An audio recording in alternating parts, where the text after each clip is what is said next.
of my mind, not another day. You're on borrowed time, let me get away. Yeah, I'm running, yeah, I'm running. So love me or leave me, I'm standing alone. Can't shake a feeling that lives in my bones. Lie to me, tell me you wish that you could, but nothing you gave me is worth what you took. 'Cause baby, when I'm gone for good.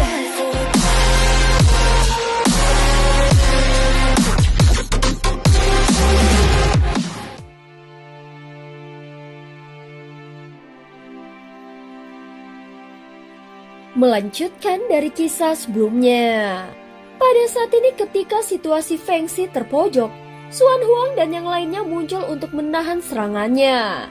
Menyadari bahaya yang mengancam, Raja Renyun memutuskan untuk melarikan diri. Namun sebelum hendak melakukannya, Xiaoyan bergegas untuk memblokir pelariannya. "Klan Ximing," ucap Xiaoyan. "Klan Ximing apa? Aku belum pernah mendengarnya." Janjang menunjukkan ekspresi bingung seolah memang tidak tahu apa yang dimaksud oleh Xiaoyan. "Kalau kau tidak mau bicara, tidak masalah. Aku akan langsung melakukan pencarian jiwa," ucap Xiaoyan berkata dengan nada yang dalam. Saat ini Janjau berada dalam genggamannya dan dikendalikan sepenuhnya oleh cengkraman naga milik Xuan Huang. Kekuatan jiwa di tingkat dunia segera menyapu dan langsung menekan ke arah Janjau. Di bawah kekuatan jiwa Xiaoyan yang begitu kuat, ditambah saat ini dia berada dalam kondisi lemah, wajah Janjau langsung berubah. "Xuan Huang, kau membiarkan seorang manusia luar menyelidiki jiwaku. Jika hal ini tersebar, bagaimana kau bisa meyakinkan seluruh makhluk di dunia Sanhai? Bukankah kau akan dibenci oleh mereka?" ucap Janjau berteriak. Namun cengkraman naga Xuan Huang sama sekali tidak mengendur. "Cih, apa kontribusi besarmu pada dunia Sanhai? Sampai-sampai kami harus memikirkan reputasimu. Kalau dia membunuhmu, memangnya kenapa?" Suara Xuan Huang terdengar kesal. Kekuatan jiwa Xiaoyan kembali menekan hampir menyentuh inti jiwa Janjau. Namun pada saat ini dari tubuh Janjau tiba-tiba meledak kekuatan yang menakutkan. Lapisan demi lapisan run muncul merobek cengkraman naga Xuan Huang. Tubuhnya berubah menjadi segumpal cairan hitam dan dalam sekejap melesat keluar dari cengkraman tersebut. "Hahaha, ingin menyelidiki jiwa raja ini? Kalian belum layak." Aura Janjau berubah drastis. Kekuatan jiwanya bangkit dengan ganas selalu bertabrakan dengan kekuatan Xiaoyan. Namun saat Janjau membalas serangan, sudut bibir Xiaoyan justru terangkat. Dia semakin yakin bahwa mereka telah menemukan target yang tepat. Tampaknya Janjau tidak ingin melanjutkan pertarungan. Formasi penghalang yang menahannya sebelumnya langsung hancur dan pada saat yang sama, muncul lapisan demi lapisan formasi baru untuk melawan Xiaoyan dan Xuan Huang. Namun Xiaoyan sudah menduganya. Di tangannya Damo mulai muncul. Sinar cahaya birunya menyapu sehingga semua formasi penghalang langsung runtuh. Seketika ledakan jiwa terjadi berturut-turut. Sebuah serangan jiwa yang sangat kuat langsung menembus ke arah Xiaoyan. Serangan itu begitu dahsyat sehingga dia harus bertahan penuh. Semuanya hanya berlangsung dalam sekejap dan Janjau telah menghilang tanpa jejak. Xiaoyan segera melepaskan jiwa ilusi untuk melacaknya. Namun Janjau seolah menghilang ke udara. Bahkan tidak ada sedikit pun sisa aura yang tertinggal membuat Xiaoyan merasa sangat terkejut. Jejak itu sepertinya memang benar-benar menghilang. Ini pasti berkaitan dengan penghalang khusus klan Ximing. Tahanan roh muncul di bahu Xiaoyan. Saat ini dia sedang mendapatkan kembali lengannya dan satu kakinya. Yang terpenting dia telah menemukan kembali inti jiwanya. Hal yang membuatnya bisa membangun ulang tubuh jiwanya. Kekuatan jiwanya sangat kuat, jauh di atas kekuatan jiwaku. Tidak heran dia bisa lolos. Tahanan roh berkata dengan nada tidak berdaya. Jika Xiaoyan tidak menahan diri saat menyelamatkan Raja Tianzang, maka serangan jiwa tadi bisa saja langsung merusak inti jiwanya. Bagaimanapun saat menyelamatkan Raja Tianzang, Xiaoyan kehilangan satu bagian jiwanya. Dalam kondisi seperti itu, dia tidak bisa melawan serangan jiwa yang terlalu ganas. Satu bagian jiwanya yang hilang hanya bisa pulih lewat waktu yang sangat lama, atau dengan menggunakan pil khusus transendensi. Aku punya firasat sesuatu yang sangat penting. Tahanan roh menatap Xiaoyan dan berkata dengan nada penuh arti. Katakan saja. Rasa gusar memenuhi hati Xiaoyan. Dia sama sekali tidak senang karena telah membiarkan klan Siming itu lolos. Padahal dia hampir bisa memastikan identitasnya. Kyukan, sepertinya dia pernah ada di sini. Tahanan roh merasa jejak aura yang sangat samar seolah tertutup oleh sesuatu atau mungkin telah lenyap sama sekali. Bantu aku menemukan Kyukao. Aku punya cara untuk menghadapi klan Siming ini. Tahanan roh berkata dan matanya menyapu seluruh area. Maaf saudara Xiaoyan, bahkan aku pun tidak mampu menahan mereka. Pada saat ini Xuan Huang mendekat. Awalnya kekuatan jiwa ranah dunia yang dikuasainya dianggap memadai. Apalagi tempat ini merupakan wilayah yang sangat dia kenal. Namun tetap saja dia tidak bisa menghentikan Janjiao. Tetapi sepertinya di sini ada sesuatu yang penting bagi mereka. Mereka tidak akan pergi jauh. Mereka pasti akan kembali. Xiaoyan mengangguk. Sebelumnya pertarungan itu meledak terlalu mendadak. Dia bahkan belum sempat memahami kekuatan musuh sepenuhnya. Meskipun dia sudah memecah sebagian formasi, namun kemampuan klan Siming dalam formasi penghalang benar-benar tidak kalah dari tahanan roh. Sehingga dia dengan mudah memecahkan penghalang lalu memakai serangan jiwa untuk menahan Xiaoyan dan Xuan Huang. Xuan Huang mengangguk dan segera bergerak menuju Feng Xi yang masih terkurung di dalam kristal. Dia segera mengeluarkan api untuk melelehkannya. Namun kristal itu tidak tergoyahkan. Faktanya, itu bukan kristal biasa, melainkan kekuatan larangan yang telah berwujud menjadi bentuk fisik. Dalam sekilas pandang saja, dia sudah tahu penyebabnya. Tanpa harus diperintah, tahanan roh langsung mengerahkan cahaya biru sehingga kristal itu terurai dan Feng Xi pun terbebas. Terima kasih sudah menyelamatkanku. Feng Xi kembali ke wujud manusianya dan memberi hormat. Pada saat ini para makhluk manusia ikan yang tersisa pun mundur seperti ombak surut. Seketika pertempuran besar tadi langsung mereda. Namun pihak Renju gelap mengalami kerugian yang sangat parah. Sayang sekali kita gagal menangkap mereka. Xiaoyan bergumam dan menggelengkan kepalanya. Jadi Raja Renyun itu memang berasal dari klan Siming. Feng Xi bertanya dengan penasaran seketika Xiaoyan menggelengkan kepalanya. Karena aku gagal menggeledah jiwanya, aku tidak bisa memastikannya. Jika kita butuh penyelidikan lebih jauh, yang ingin ku tahu adalah apa sebenarnya yang terjadi di sini. Setelah mendengar kata-kata Xiaoyan, Feng Xi menjawab. Awalnya klan Renju Cahaya dan Renju Gelap satu rasa yang sama. Hanya saja kultivasi mereka yang berbeda. Lalu muncul perpecahan internal. Untuk lebih jelasnya, kita harus bertanya pada Raja Renyun Cahaya. Dia tidak menyangka Xiaoyan dan Xuan Huang datang begitu cepat karena sebelumnya dia mengira masih butuh waktu lama bagi mereka untuk tiba. Baiklah, ayo kita temui Raja Renyun Cahaya ini. Feng Xi tidak membuang waktu dan langsung memimpin mereka menuju lautan mimpi ilusi. Semakin dalam mereka menyelam, semakin banyak Renyun Cahaya yang muncul. Mereka memiliki tubuh ramping, kulit pucat bercahaya, rambut yang memancarkan warna-warna lembut. Namun banyak dari mereka yang terluka dan wajah mereka dipenuhi kesedihan. Setelah tiba di dasar terdalam, mereka tidak disambut kegelapan melainkan pemandangan yang indah. Ada gunung bercahaya dan sebuah kerajaan besar di dasar lautan. Mereka memasuki istana megah tersebut. Tempat itu begitu indah hingga membuat tertegun. Siapa yang menyangka dunia Sanhai menyimpan tempat seromantis ini? Satu-satunya sumber cahaya di seluruh lautan berasal dari Renju Cahaya. Walaupun reputasi mereka sangat besar, setelah serangan sebelumnya jumlah korban begitu banyak sehingga sulit untuk dihitung.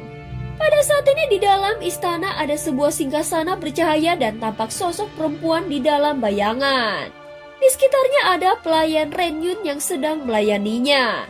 Jika bukan karena kalian datang, ini bisa menjadi bencana besar bagi Renju Cahaya. Suara lembut terdengar, kemudian sosok itu bangkit perlahan saat dia berdiri. Kecantikannya memancarkan kilau emas. Itu bukanlah jenis kecantikan manusia yang pucat, melainkan kemilau dingin dan putih seperti mutiara yang menyala dengan lembut. Bagaikan giok laut kelas tertinggi. Rambutnya panjang seperti nyala api biru dan matanya seperti batu sapir terdapat dari lautan raksasa. Bahkan Xiaoyan pun tidak bisa menahan diri untuk tidak tertegun. Wanita itu sungguh menarik, layaknya kecantikan yang nyaris tidak tersentuh dunia. Jelas kata sempurna saja terasa tidak cukup untuk menggambarkannya. Para penguasa tidak perlu sungkan.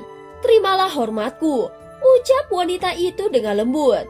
Sikap sopan para prajuritnya serta saat melihat sosok-sosok lemah yang terluka membuat hati siapapun terasa melunak. Saat ini kondisi tubuh sang putri Ras Renyun Cahaya juga tampak kurang baik dan terlihat sangat menyedihkan. Kalian datang ke Laut Mimpi untuk urusan apa?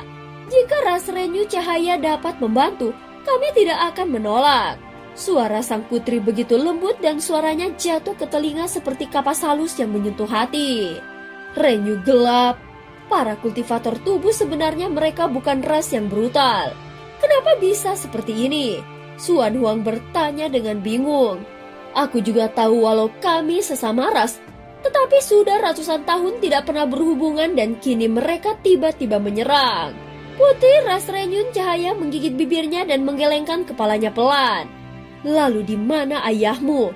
Akhirnya Suan Huang tidak dapat menahan diri untuk bertanya. Begitu pertanyaan itu keluar, sudut bibir yang putri pun bergetar. Emosi yang selama ini dia tahan akhirnya mulai pecah. Air matanya seperti butiran mutiara dan jatuh berturut-turut. Ayah, dia menghilang, kata sang putri sambil terisak seolah hampir tidak bisa bernafas. Kau tidak pernah melihatnya lagi. Bisa jelaskan lebih rinci? Mungkin kami bisa membantumu. Ucap Suan Huang yang tampak tidak tahu harus bersikap bagaimana saat melihat putri itu menangis pilu. Hatinya ikut merasakan pedih.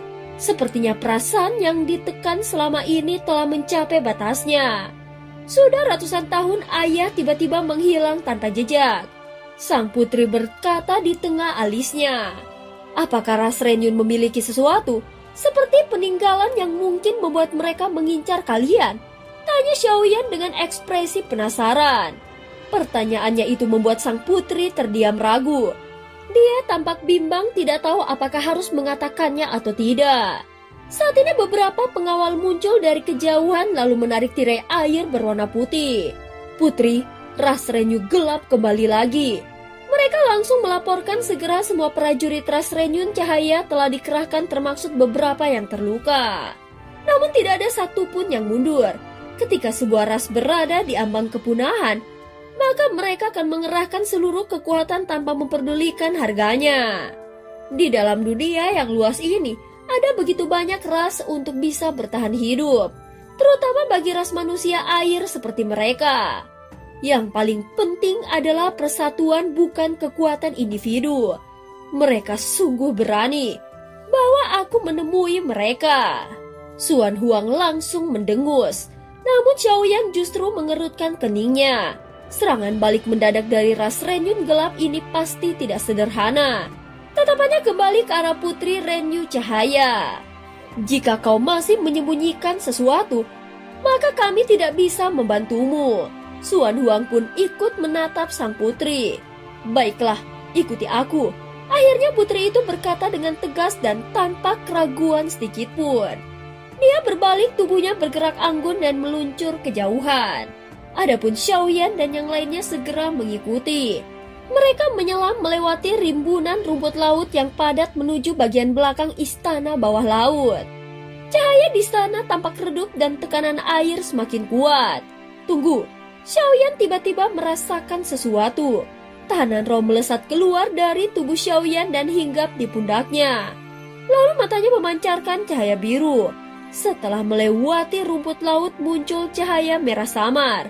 Aura panas menyebar dari sebuah bola merah yang bentuknya tidak teratur dan berdenyut seolah menyimpan sesuatu di dalamnya. Dulu ayah sering datang ke sini, sampai suatu hari dia tiba-tiba menghilang. Benda ini muncul secara misterius ratusan tahun yang lalu, ucap sang putri sambil berhenti. Mata indahnya menatap bola merah itu dengan takut. Tanpa menunggu Xiaoyan berbicara, tahanan roh berubah menjadi cahaya biru dan menyelinap masuk ke dalam bola merah itu. Tiba-tiba, benteng pelindung istana bawah laut aktif di atas mereka. Adapun para penjaga berusaha mempertahankan penghalang dengan seluruh kekuatan. Xiaoyan tidak tahu apa benda merah tersebut. Namun tahanan roh yang langsung masuk sepertinya merasakan sesuatu. Tidak, ayah tidak ada di sini. Formasi pelindung tidak akan bisa bertahan lama. Putri Ras Renyun Cahaya menatap ke atas dengan wajah yang cemas. Sementara benda itu harus bergetar dengan hebat. Formasi pertahanan sedang diserang. Saudara Xiaoyan, menurutmu apa yang harus kita lakukan? Xuan Huang tidak bertindak gegabah. Dia menatap Xiaoyan seolah lebih mempercayai keputusan Xiaoyan daripada dirinya sendiri. Tunggu dulu, kita lindungi formasi pertahanan lebih dulu, ucap Xiaoyan dengan tegas. Aku dan Peng Xi akan pergi menjaga formasi. Saudara Xiaoyan, tolong ulur waktu untuk kami, ucap Xuan Huang. Seketika Xiaoyan mengangguk saat mendengar kata-katanya. Baiklah, itu lebih baik. Aku harus memastikan apa sebenarnya benda merah ini. Xuan Huang dan Feng Xi segera bergerak lalu melesat ke atasnya seperti dua cahaya merah. Apa sebenarnya benda ini? Apa kau tahu? Putri Renyu Cahaya bertanya pada Xiaoyan. Apa kau sungguh tidak tahu? Xiaoyan berbalik dan bertanya lagi. Putri itu tertegun sejenak lalu menggelengkan kepalanya pelan. Jelas dia tampak berkata jujur. Semua orang berebut benda ini. Meskipun aku sendiri tidak tahu apa itu, tetapi bagi mereka pasti akan sangat penting, ucap Putri Renyu Cahaya dengan tidak berdaya. Saat Xiaoyan menunggu, tiba-tiba cahaya merah berkedip keras. Formasi pertahanan Ras Renyu Cahaya bergetar hebat sehingga retakan demi retakan mulai bermunculan. Formasinya hampir hancur. Putri Ras Renyu Cahaya pucat dan tubuhnya bergetar.